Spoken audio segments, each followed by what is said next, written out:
இப்போ hair டைங்கிறது absolute chemical தான், அதனால கேன்சர் வரக்கூடிய வாய்ப்பு இருக்கு. கண்ணு வந்து எரியும், அது உங்களுக்கு ஸ்லோவா இந்த மாதிரி ப்ராப்ளம்ஸ்லாம் கிரியேட் பண்ணுது. முதல்ல வெறும் கோல்டா வரும், அதுக்கப்புறம் பெருசாகும், த்ரோட்டுக்கு போகும், அதுக்கு மேலே ஜாஸ்தியாகி ஆஸ்துமா ஹேரோட ரூட்லேருந்து. இந்த ரூட் டேமேஜ் ஆனால் இது என்ன ஆயிடுதுன்னா, போக போக ரெப்படேட்டிவாக இந்த கெமிக்கல் யூஸ் பண்ணுறதுனால இது வந்து ஆக்சுவலி பால்ட்னஸ் கூட கிரியேட் பண்ணுது. அப்புறம் அடுத்து ஹேர் டிரான்ஸ்பிளான்ட்டுக்கு போகிறாங்க. நியூவர் டைஸ், நேச்சுரல் டைஸ் அப்படின்ட்டு பிபிடி ஃப்ரீன்னு விற்கிறாங்க. இது வந்து main reason for the cancer.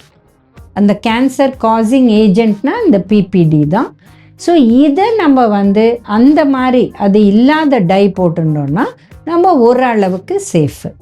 ஏன்னா அதுதான் major cause for cancer. So இந்த மாதிரி பல ப்ராப்ளம்ஸ் வரக்கூடிய வாய்ப்பு இருக்குது. மெஹந்தி இல்லை இந்த பிரங்கராஜ் இல்லை ஆம்லா, மருதாணி இல்லை கருவேப்பிலையை அரைச்சி தேங்காய் எண்ணெயில் ஊற வச்சு 24 hours அப்புறம் அதை வந்து நல்லா வந்து காய்ச்சுவோம்.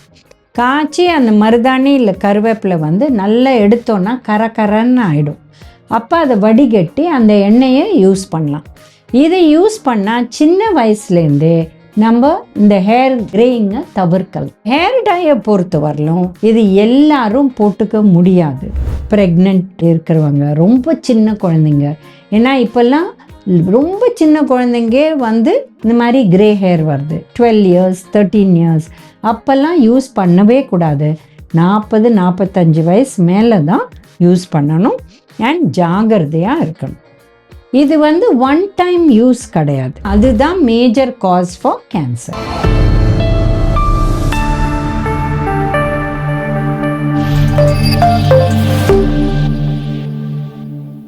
காஸ்மோ ஹெல்த் வியூவர்ஸ்க்கு வணக்கம். நம்ம ஹேர் டை யூஸ் பண்ணதுனால என்னென்ன ப்ராப்ளம் வரலாம் அதை பற்றி பார்க்க போகிறோம். இப்போ ஹேர் டைங்கிறது அப்சல்யூட் கெமிக்கல் தான் அந்த பிளாக் கலர் வரத்துக்கு. இது வந்து அமோனியா அண்ட் பெராக்சைட் போட்டு பண்ணுறாங்க. இதனால ஹேர் வந்து ட்ரை ஆகிடுது, அதனால ப்ராப்ளம்ஸ் வருது. அண்ட் இதனால யாருக்கெல்லாம் ப்ராங்கைட்டிஸ் இல்லை ஆஸ்துமா இருக்கோ இது ஜாஸ்தி ஆகக்கூடிய வாய்ப்பு இருக்குது. இல்லை யாருக்கு வெறும் கோல்ட் காஃப் அடிக்கடி வருமோ அவங்களுக்கு இந்த மாதிரி கூட வரும். இப்போ ஹேர் டை போட்டப்புறம் மைக்ரேன், ஹெட் ஏக்ஸ் இந்த மாதிரிலாம் வரும். கண்ணு வந்து எரியும், இந்த மாதிரி ப்ராப்ளம்ஸ்லாம் வரும்.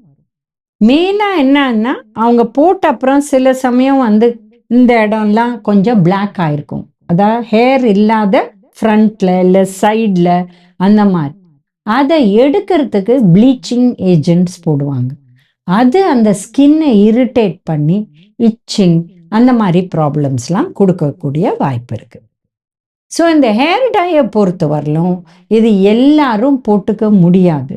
ப்ரெக்னென்ட் இருக்கிறவங்க, ரொம்ப சின்ன குழந்தைங்க, ஏன்னா இப்போல்லாம் ரொம்ப சின்ன குழந்தைங்க வந்து இந்த மாதிரி கிரே ஹேர் வருது. 12 years 13 years அப்போல்லாம் யூஸ் பண்ணவே கூடாது. 40-45 வயசு மேலே தான் யூஸ் பண்ணணும் அண்ட் ஜாகிரதையாக இருக்கணும். இது வந்து ஒன் டைம் யூஸ் கிடையாது. இது யூஸ் பண்ண ஆரம்பித்தா எவ்ரி 15 days நீங்கள் பண்ணாட்டா ஆட்டோமேட்டிக்காக உங்களுக்கு ஹேர் க்ரோ ஆக ஆக உங்களுக்கு அந்த ஒயிட் ஹேர் தெரிய ஆரம்பிக்கும். ஸோ அதனால் கண்டினியூஸாக யூஸ் பண்ணணும். அண்ட் அது உங்களுக்கு ஸ்லோவாக இந்த மாதிரி ப்ராப்ளம்ஸ்லாம் க்ரியேட் பண்ணுது. முதல்ல வெறும் கோல்டாக வரும், அதுக்கப்புறம் பெருசாகும், த்ரோட்டுக்கு போகும், அதுக்கு மேலே ஜாஸ்தியாகி ஆஸ்துமா அந்த மாதிரி ப்ராப்ளம்ஸ் வரக்கூடிய வாய்ப்பு இருக்குது. ஸோ இது வந்து என்ன ஆல்டர்னேட்டிவ்? அப்போது இது வந்து நம்மளுக்கு ஒத்துக்கலை, நம்மளுக்கு இதெல்லாம் ப்ராப்ளம்ஸ் வருது. பட் சின்ன வயசுலேயே சில பேருக்கு வந்து ஒயிட் ஹேர் வந்துடுது, இது ஜெனட்டிக். அப்போ அவங்களுக்கு அது வேண்டாம், அவங்களுக்கு they want to look young and black colour வேணும் அப்படின்னா என்ன பண்ணுறது அப்படின்னு பார்த்தீங்கன்னா, சில ஐட்டம்ஸை நம்ம போட்டு இதை வீட்டிலே க்ரியேட் பண்ணலாம். மெஹந்தி இல்லை இந்த பிரங்கராஜ் இல்லை ஆம்லா இல்லை இந்த மாதிரி விஷயங்களில் வந்து நம்ம சேர்த்து போட்டு இதை வந்து நம்மளே வீட்டில் க்ரியேட் பண்ணலாம் இந்த மாதிரி டை. பட் இதெல்லாம் வந்து நம்ம யூஸ் பண்ணி நம்மளுக்கு ஒத்துக்கணும். ஏன்னா இது வந்து இப்போ பார்த்தீங்கன்னா குளிர்ச்சியான ஐட்டம். அதனால ஸ்பெசிஃபிக்லி இந்த மாதிரி மருதாணி. ஸோ இது வந்து தலையில் போட்டிருந்தா சில பேருக்கு கோல்டு காஃப், தலைவலி, ஃபீவர் கூட வரக்கூடிய வாய்ப்பு இருக்குது. ஸோ அவங்க கொஞ்சமாக ட்ரை பண்ணிட்டு அது ஒத்துண்டா அது போடலாம். இது கெமிக்கல் டைக்கும் இதே தான். அவங்களுக்கு வந்து எல்லாருக்கும் எல்லாம் ஒத்துக்கும்னு கிடையாது. சில பேருக்கு இச்சினஸ் வந்துடும். இந்த மாதிரி ப்ராப்ளம்ஸ்லாம் நிறையா வரையக்கூடிய வாய்ப்பு இருக்குது. ஸோ பேசிக்காக அடிக்கடி இது யூஸ் பண்ணுறதுனால இது டோட்டல் கெமிக்கல்ஸ்னால அதனால பிரெஸ்ட் கேன்சர் வரக்கூடிய வாய்ப்பு இருக்குது. இப்போ சில பேருக்கு ஐ ப்ராப்ளம்ஸ் இதெல்லாம் கூட வருது. ரொம்ப ரொம்ப காமன். ஏன்னா நம்ம கண்ணுக்கிட்ட மூக்கு கிட்ட தான் இந்த கெமிக்கல்ஸ் வருது. இதனால ப்ராப்ளம்ஸ் வரக்கூடிய வாய்ப்பு இருக்குது. இப்போ ட்ரைனஸ் ஆஃப் ஹேர்னால ஹேர் ஃபால் வந்து இதில் ப்ராப்ளம் வரலாம். இதை தவிர்க்கிறதுக்கு அப்புறம் நேச்சுரலாக பண்ணுவாங்க. ஹைபிஸ்கஸ் போடுவாங்க, அப்புறம் மேந்தி போடுவாங்க, இது கருவேப்பிலை எண்ணெய் போடுவாங்க. இதெல்லாம் ஹேர் ஃபாலை குறைக்கிறதுக்கு ஆன்டியாக திருப்பி பண்ண வேண்டிய ஒரு நிலைமை வரும். இப்போ இந்த ஹேர் டை வந்து போட போட என்ன ஆகுதுன்னா ரூட்லேருந்தே நம்ம போடுறோம். ஹேரோட ரூட்லேருந்து இந்த ரூட் டேமேஜ் ஆனால் இது என்ன ஆயிடுதுன்னா போக போக ரெப்படிட்டிவாக இந்த கெமிக்கல் யூஸ் பண்ணுறதுனால இது வந்து ஆக்சுவலி பால்ட்னஸ் கூட கிரியேட் பண்ணுது. அப்புறம் அடுத்து ஹேர் டிரான்ஸ்பிளான்ட்டுக்கு போகிறாங்க. ஸோ இந்த மாதிரி பல ப்ராப்ளம்ஸ் வரக்கூடிய வாய்ப்பு இருக்கு.